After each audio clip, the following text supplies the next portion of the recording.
Perkenalkan, nama saya Heprilianti Haranda. Saya mahasiswa STPMD APMD Yogyakarta, Sekolah Tinggi Pembangunan Masyarakat Desa. Jurusan saya Ilmu Pemerintahan. NIM saya 205200097.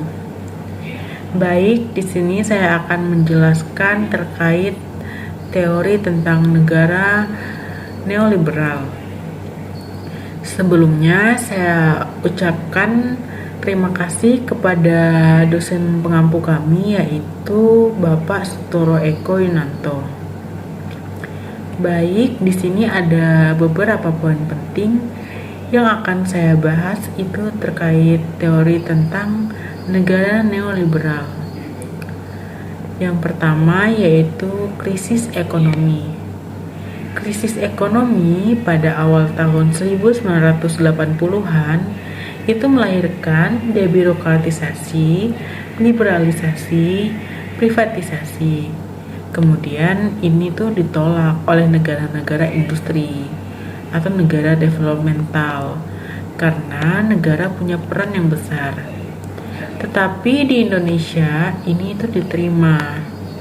Jadi negara developmentalnya tidak sekokoh dan setangguh di Asia Timur.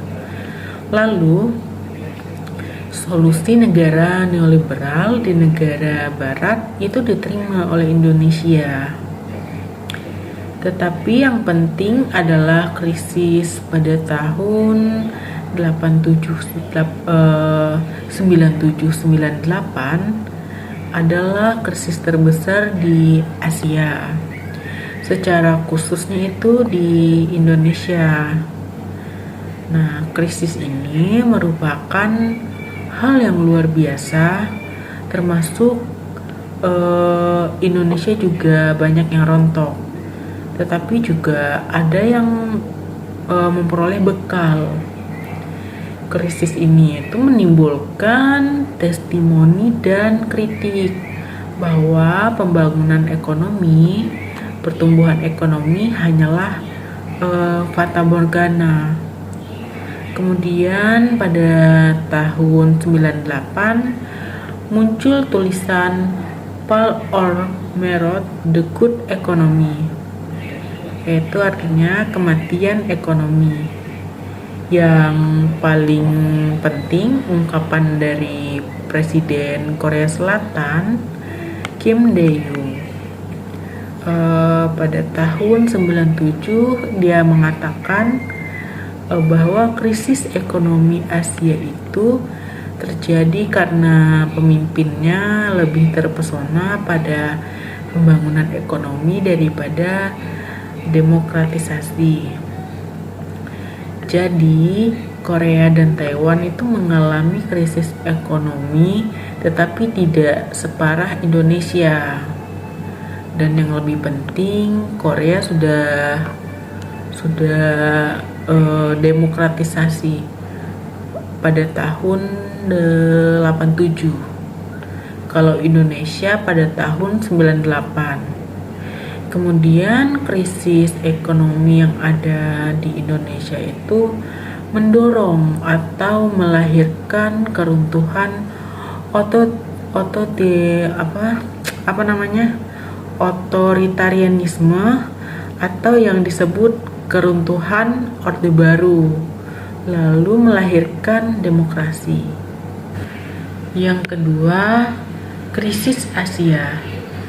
Krisis Asia semakin memperkuat satu keyakinan tentang globalisasi dan liberalisasi. Globalis dan liberalis ini melawan atas negara developmental yang berpusat pada negara. Yang dilawan bukan berarti anti-otoritarianisme, tapi yang dilawan itu adalah nasionalismenya dan KKN. KKN itu adalah kolusi, korupsi, dan nepotisme. Ini itu dilawan oleh globalis dan liberalis. Nah, bukan berarti globalis dan liberalis itu moralis. Jadi ini tuh merupakan dua hal yang berbeda antara KKN dan otoritarianisme. Sedangkan otoritarianisme ini tuh dapat mendukung ekonomi. Otoritarianisme itu dapat mendukung ekonomi, sedangkan KKN tidak. Yang ketiga yaitu demokratisasi dan gerakan hak asasi manusia. Ini tuh ada kaitannya dengan globalisasi.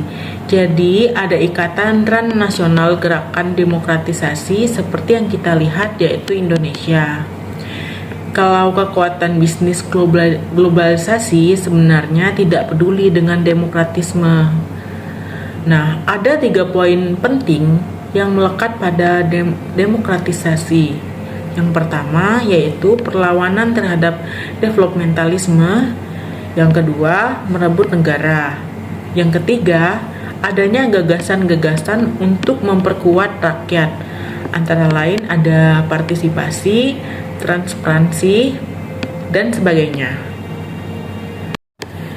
Yang keempat, munculnya gagasan tentang alternatif development atau pembangunan alternatif yang melakukan banyak kritik terhadap developmentalisme. Nah, konsep-konsep kunci gagasan ide dari para pendekar pembangunan alternatif ini kemudian diambil oleh kaum developmentalis dan kaum neoliberal.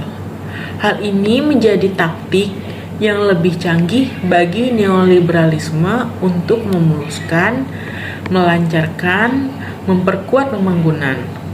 Kemudian, ada 3 poin penting kritik yang diambil oleh kaum developmentalisme. Yang pertama, partisipasi sebagai label kosmetik untuk membuat apapun yang disusulkan tampak baik. Karena persyaratan formal dari perikatan partisipatif meskipun praktiknya top down. Yang kedua, yaitu sebagai kooptasi dan mobilisasi terhadap kerja lokal dalam rangka mengurai biaya proyek dan yang berarti mereka yang disebut penerima itu berpartisipasi dalam proyek. Yang ketiga, partisipasi itu memberdayakan orang lokal, sehingga intinya orang lokal tersebut berpartisipasi pada proyek mereka. Ini bisa dikatakan semu. Yang kelima, munculnya governance. Yang diterjemahkan dari bahasa Indonesia yaitu menjadi tata kelola yang dimunculkan oleh kaum neoliberal atau developmentalisme baru dikarenakan praktek KKN. Itu yang pertama.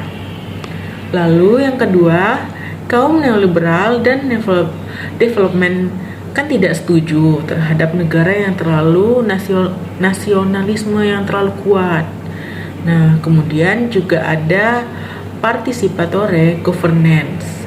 Kemudian perimpitan sama dengan paralel dan participatory development yang itu hasil serobotan dari pendekar alternatif development. Kemudian pada tahun 89 itu semakin menguat lagi. Pada tahun 92 itu banyak karya yang berbicara tentang governance.